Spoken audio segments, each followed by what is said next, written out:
welcome to the Leading Entrepreneurs of the World Conference. My name is Lee Zeidman. I'm a communications consultant with 3D Communications, and here today to introduce our next speaker, who's really a global citizen. He's lived on 3 continents, and in each place has been gaining experience about the impact of energy upon our lives. Today, he serves as a global ambassador for information and communications technology, as well as sustainability and education reform, which means he's a very busy guy. He's leveraging his social media presence to deliver powerful messages and collaborate with industry leaders on the ways that energy can amplify business. So please welcome Jason Dodier. Lee, thank you so much. And really to the One Business World team, again, thanks for having me here today. I really appreciate it. Before I formally go into more in depth about what I'm doing today and how we're going to amplify the energy landscape, let me paint the landscape a little bit, right? Less than 100 years ago, scientists and researchers were devising the visions of our future. And in that process, they were planning and predicting ways that our technology could evolve for the benefit of humanity. They created images that displayed a great faith in the innovative and technological skill of humanity in general. These included ideas such as domes that could cover small and large areas of civilization and regulate geothermal and meteorological aspects of our lives, changing weather patterns and regulating nature entirely, all from one dome. Some scientists even believe we would have flying cars by the onset of the 21st century, taking human transportation to new feats. Well, perhaps they may or may not have been watching too much of the Flintstones, and I certainly don't blame them. That's a favorite of mine. But what we learn from these predictions, whether right, wrong, or indifferent, is essentially bold or underscored, is that humanity has endless capacity. And our capacities manifest in our technology. Above this, these 100-year-old predictions had hope and faith in the progress and sheer evolution of technology, developing a tighter rapport between humans and nature. We had a hunger to understand the earth better and understand the benefit it brought to us as humans. I certainly have had that hunger since I was very, very little. I've been fortunate enough to go into this field. In our present day, these images and hypotheses have changed drastically. These hopeful images have now changed to bordering on the line of catastrophe, right? Our current life is riddled by unbridled forest fires, the destruction of natural wonders like the Amazon rainforest and Great Barrier Reef. And some of it is the fault of some human innovation. Scientists have turned their hopeful predictions to meticulous caution, placing measures upon just how far innovation can reach before we excel further into the future at the expense of the planet that we inhabit. Our hope has turned into caution. Our faith has turned into action. But the good news is, our future doesn't have to be littered in environmental degradation. And it doesn't have to paint a picture of wasteful humans destroying the homes of billions of species. But we must understand inherently what we are up against today. Climate change is the most defining issue of our time. We see 3 times the amount of electricity consumption by 2035, 50% of global power generation coming from renewable sources, 4 trillion of investment needed to achieve the net zero emission targets of 2050, and 3 times more CO2 emissions needs to be cut to limit temperature increases to 1.5 degrees Celsius. The bad news is we have already set a path for climate change to take over. And it is our job to take a step off this path and create a new one towards sustainability, accelerating a decarbonized, decentralized, and digital world. The pace and ability at which an organization is able to effectively innovate will be the determining factor of competitiveness in the future, and that future is now. And that's really where I'd like to begin and start to talk a little bit about what we're doing at Schneider Electric, how we're innovating, and my perspective on the whole thing a little bit more in depth. I've worked for Schneider, as Lee started to allude to, in a multitude of capacities and countries over the last 15 years. Spending my time in firsthand experience working on groundbreaking sustainability initiatives, and quickly realizing the importance of working for a company or an organization, and so that is associated not only with the environment, but just placing a big focus on sustainability and striving to solve really some of these most pressing societal dilemmas that we're all facing and hearing about on a daily basis. To meaningfully engage with our communities and have an impact, it's imperative to change the way one looks at things. And only then, and at that time, will the things you look at change, knowing full well that nothing needs to be or can remain permanent. When I started on my energy management journey, over 1.3 billion people globally did not have access to energy. And while this has dwindled to roughly 750 million, we have a long way to go and need more and more programs coming together, like Schneider Electric's Access to Energy program and Planet Society Barometer, which have morphed into our Sustainable Development Report in an effort to drive accountability, awareness, and improve lives wherever possible. The core of Schneider's DNA is to promote sustainable development and provide safe and clean access to energy, making bold commitments to drive meaningful impact within the framework of all global business activities. Spending time in places that have become some of the most sustainable and eco-friendly cities in the world, such as the UAE, and you think about Dubai and Abu Dhabi, Zurich, Copenhagen, Prague, juxtaposed to Africa, sub-Saharan Africa, Asia, and South America, has been equally rewarding and integral to understanding truly what we're up against and the solutions necessary to accelerate change. When hearing this, some of the top solution sets and trends that may come to your mind: distributed energy, energy as a service, e-mobility, smart buildings, sustainable industry as a whole. However, some of the most powerful examples that I've seen in my time at Schneider Electric, and in some cases, I was fortunate to have personal touch points, were a 2.5 kilowatt solar microgrid in Kenya, solar lamps in Philippines and India to replace kerosene ones, solar solutions for irrigation in Bangladesh, and countless microgrids that have electrified thousands of households in Nigeria, India, Myanmar, Brazil, among many other communities. While my work today naturally focuses on our electrical distribution offering and developing and scaling new technologies, all of our pursuits have and continue to be directed towards sustainability.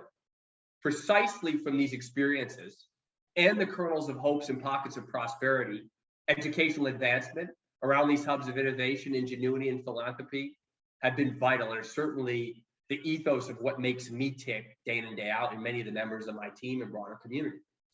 I'm now going to touch on what Schneider Electric is doing, not just with our core solution ecosystem, but in particular with our innovation at the edge approach, providing pathways to transform ideas into real-time solutions to accelerate carbon neutrality.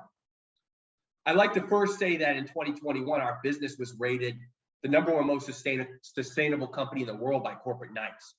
It was amazing to see our efforts and great strides to be recognized for their impact on the sustainable world. While we were being commended for our work, we knew that this wasn't going to be just a green light or a red light, rather, to stop working as hard. Rather, it meant we needed to keep pushing forward and innovating at greater speeds, which is precisely one of the reasons I'm speaking today at such a highly esteemed entrepreneurial platform with the One Business World community. These leaders saw that. They saw the work we were doing. They heard that in prior engagements. Now, to guide our innovation, we need to walk the talk. Every company needs to do that. Individuals need to do that. So we created ambitious goals that would help direct and provide structure to any new sustainability projects. By 2025, we plan to have carbon neutral operations. By 2030, no net biodiversity loss. And by 2040, carbon neutral end-to-end. These goals are the foundations of our operation, and certainly the way that we conduct business for our products and services, centered on analytics, ambition, so setting strategy and targets, and action to reduce emissions and access solutions. If you don't have access to solutions, it becomes very difficult to move forward and progress. Our connected products, for example, ingrain sustainability into the fabric of our production and operations. These products, whether a UPS, which is an uninterruptible power supply, many of you may have them under your desk at home, or you see them in big data centers, ATSs, automatic transfer switches, panel boards or switchboards. You can see them in your homes right now. Circuit breakers, Square D is one of the products that we make. These allow for better energy usage and management, ensuring that we use the energy we need without causing harm to the environment. As opposed to traditional electrical products that consume power without constraint, Schneider's connected products help gauge the amount of energy being used. This ability to manage energy all from a dashboard on a smartphone is truly revolutionary. It's not only is the functional and practical nature of it, but it helps make us more aware of how we really do impact the environment and what footprint we may be leaving behind. You see it today, even when you're going to book a flight ticket. A lot of these flights will show you the CO2 emissions reductions on that particular flight, right? And these products, everything I've just mentioned and more, help us cater our services to similar goals, centering on an outcome-based approach. And that's really what we need to look at from a services perspective as we amplify energy and we look to be more sustainability across the country and globally. One of the main ways we're trying to really penetrate the sustainable world is both through our connected products, such as SF6 free switchgear. And SF6, for those of you that don't know or aren't familiar, is sulfur hexafluoride. It's extremely potent and persistent greenhouse gas used as an electrical insulator. Sustainability consulting, managed services, and digital offers like our EcoStructure platform, an EcoStructure Resource Advisor, and our Wiser Energy Home Monitor, and which enriches our customers' decarbonization journeys with a multitude of other solutions from our microgrid business, energy as a service, and our innovation at the edge offering with an emphasis on disrupting the carbon offset market. Keep in mind, everything I've just highlighted to you is going off of the note that individuals are more passionate than they've ever been about energy. We have to empower people, not just broader communities and government entities and organizations, but individuals. And we have a multitude of ways to do that. And obviously, I'm going to talk more about the innovation that can help there, but certainly the connected home, wiring devices, right?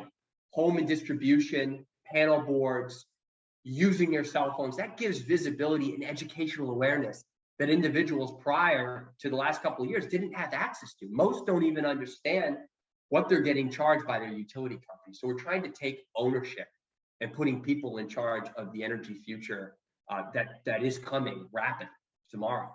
Now, I just mentioned the carbon offset market. Carbon offsets are one of the key elements that I want to talk about as we stress the innovation journey.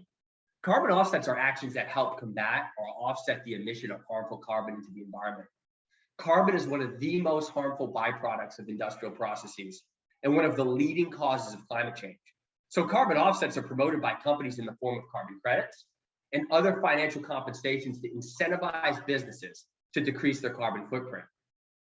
As this market grows at unprecedented rates, there is great opportunity for businesses to find a truly impactful means of combating climate change.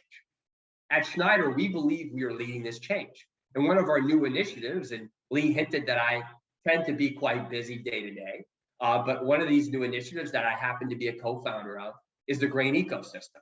It's an organization within Schneider that we are launching to fundamentally disrupt the carbon offset market. The foundation of Grain is targeting what we believe is the most pressing issue in today's world, global emissions.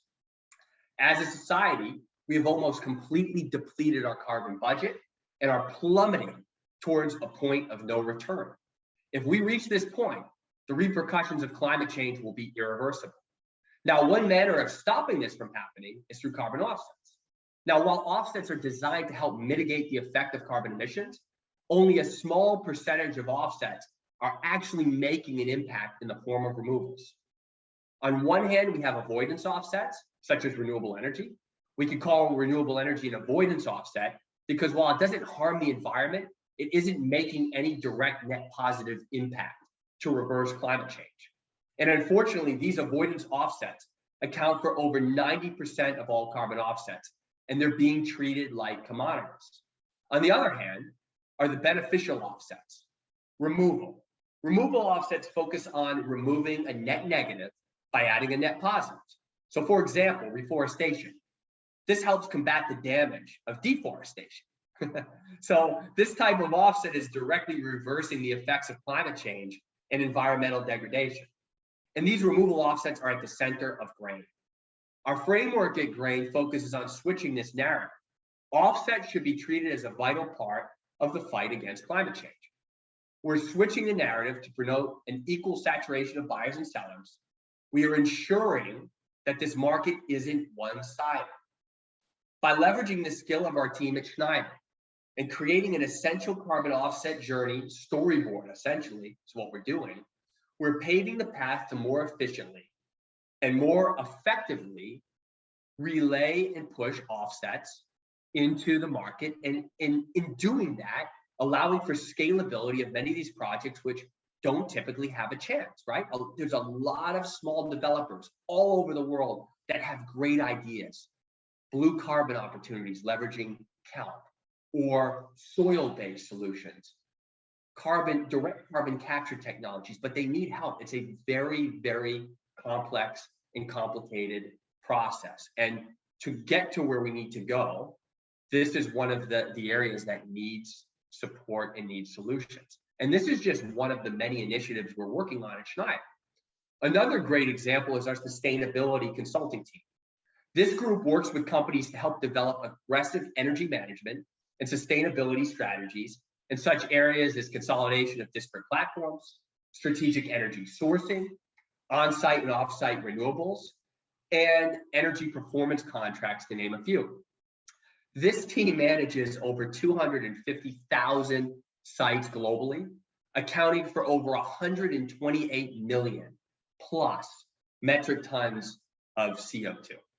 Through this team, we're able to help our key partners and other large corporations adopt more sustainable practices. As a company geared towards making better use of energy, we feel it's our responsibility, both as a broader company and as individuals, to bridge into these other industries and help convert them to greener practices. Our sustainability cohort enables us to hone in on the domino effect of sustainability by having a direct hand in the speed and size of the green revolution. As I stated earlier in my presentation, $4 trillion of investment will be needed to achieve the target of net zero emissions by 2050. And Schneider Electric, along with its ecosystem of investments and strategic partners, has been playing a substantial role.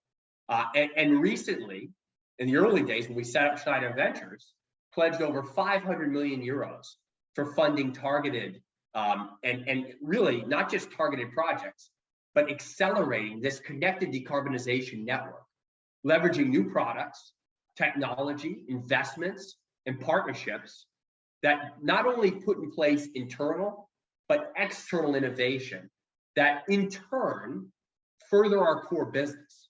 And our core business, as I've mentioned in past talks, are such companies as Square D, APC, American Power Conversion, ASCO, and recently AutoGrid, to name a few. To invest in Schneider means something different. We believe creating long-term value by investing in startups for long-term, those who will create a better tomorrow with Schneider Electric, rather than betting on quick wins, is absolutely the way to go. We have the agility and independence to make quick investment decisions while leveraging on Schneider Electric's reputation, technical capabilities, and resources globally. And most importantly, our experienced partnership team takes a hands-on approach and is always ready to introduce startups to Schneider Electric businesses and customers for validation and scale. And I'm hoping there's many great startups and entrepreneurs that are listening into this very presentation and are hearing what I'm saying and have a solution that fits within this ecosystem. And I will say this now, and I'll say it at the end, I encourage you to be sure to reach out. Our long-term connections and partnerships with founders like you all and their teams, along with our technical and market experts, access to some more of these global markets and financial capital to back high growth businesses have been proven time and again. And the goal, again, is to foster and nourish these startups like grain to grow to their full potential. The dynamic blend of our internal and external efforts has enabled Schneider to truly live up to its position as the most sustainable company in the world. And we hope you're going to join us, creating new, innovative ways in approaching and combating climate change and investing in solutions that will benefit the future of our world. And on that note, Lee, what I'd like to do, because I've said a lot, I'm going to take a pause. I do have a few other items that I would like to potentially hit on, but I'd like to see if we have any questions or comments from the audience because I do want to field those. A lot of times in these sessions, I never get a chance to address the audience, and that for me is one of the biggest pain points. Well, I certainly have a question that I want to address. I mean, I can remember 20 years ago working with Swiss Re and listening to them talk about sustainability and carbon credits. This is not a new idea, but for the last 2 decades, it's been very difficult to get governments in the United States especially, but around the world, to buy into the viability of this idea. So you guys have some great ideas, but how do you get the governments around the world to help you with the necessary regulations to make this work? You know, Lee, this is a pivotal one, right? So I got to spend some time at the North America Carbon World Conference, and there is a lot of confusion across the board because right now, right, the big message was the United States needs to be more involved at a technical and a political level to have the breakthroughs we need in the carbon markets, right? Right now, right, the carbon markets have been driven more by financial regulation and regulation of methodologies and regulations of the certifiers more than the traditional approach. And you've got things like Article 6 that are pushing for certain compliance in different targets. So the big message I have is innovation is going to really be the key to drive project scale and to enhance jurisdictional credibility. And we need a shift right now, right? Because we also have an effectiveness problem, as you just kind of were alluding to. We need help regulating and enforcing the law in many markets as well. So right now, you've got all of these aggregated, isolated projects. You've got REDD+ projects, afforestation and deforestation projects, and there's an urgent demand to help with scalability. And I think the biggest way that we're going to do that right now is to help try to tighten up the whole system through innovation, through more awareness, because the biggest things that we're seeing right now is there's a lack of transparency, right, across the board. A lot of the project design documents you're going to see on a carbon, any type of a project that is putting together some type of carbon removal, they're typically 200 pages long, and they're $150,000 to $200,000 to put one of these together. So a lot of these small developers can't even do that. And then you've got standardization around the quality of offsets and questions of integrity. So the industry must build in a narrative, right? Not just go for the headlines. It's got to be a narrative, and they have to make sure that they're really streamlining the focus of removal, removal versus reduction, and the ideas of permanence. But I will say to this audience too, while I've got this audience, I think COP27 coming up is going to focus big time on regenerative agriculture, crop production, and I think we're going to have to, as a society, put a priority on technologies that are going to support with helping with the food crisis and the impact we're seeing across the board on many of the intangibles that go into what make our society tick. So I think it's going to be right now a very careful balancing act, but keep an eye out for corresponding adjustments and new potential distributed ledger formats alongside this cavalry of climate markets that are going to help build investor confidence and streamline innovation. So that was a lot to take in, but I say it because I just came from that carbon world where I got to listen to a lot of our experts talking about that very question. It just seems like this is such a complex problem. Like off the top of my head, I was just reading an article about, the ocean-going shipping vessels are the single biggest producers of carbon. But the investments made in building and operating those ships are such that it's hard to convince, the ownership of those vehicles that there's a way for them to convert to profitability. I mean, they have no motivation to change their behavior. Yeah, the motivation piece is certainly a problem, right? I mean, so in New York City, where I'm based, motivation is being pressed forward on the mainland, certainly with local laws, local laws 94, 97. California has been a leader, certainly with cap and trade and some of the other groups that have been put in place that have made it more appealing to be able to move in this direction, right? LCFS, the low carbon fuel standard was another thing that came forward because, when I look at transportation, and shipping is a big one, but there's currently the last statistic I saw at the end of 2023, I think there's going to be about a 250% increase in zero emission heavy duty vehicles, right? So the message is putting more stimulus and incentive out there to drive these types of innovation and product offerings, and then really making it, like I talked about in my speech, right? Pushing it towards the individual. The recent Lung Association report that came out, Los Angeles will save $100 billion in health-related benefits by 2050 by rapidly shifting. So it's the workers that are on those boats. You got to find a way, because businesses have to function, right? We're all in business at the end of the day. We have to work on the profit and loss statement and be successful to stay in business and make shareholders happy. And obviously, one thing that makes shareholders very happy today is looking at ESG, transparent ESG components. But this is a big part of it. It's got to hit the individual. We have to be able to show that alongside the incentives, because even on a job, I talked about energy as a service a bit. And one of the reasons I moved to Manhattan originally was to work on a very exciting project, the redevelopment of JFK Terminal 1, looking at a microgrid to make sure we never have another Hurricane Sandy where you lose out safety and security and resilience. But to make a project like that work, incentives are vital, like tax credits, to make sure these investments pencil out, because a lot of these big jobs, right, across the country, they're going to be public-private partnerships. The Port Authority certainly can't take on the work by themselves, and they also need an integrated project delivery approach, leveraging the best minds in technology to ensure that we're firing on all cylinders every step of the way. And the fact of the matter is, a lot of the systems, if you just hit on, they're just not set up right now to address climate, whether it's carbon offsets or big freight movers. Well, I feel better that we have someone like you who's in the fight to make this a win-win for everybody. And I know that you have an appointment that you need to get to. So Jason, I thank you so much. It's been a fascinating and educating experience. Take care. Good luck. Appreciate your time, Lee. Hopefully this is the first of many. Thank you. Hopefully. Take care.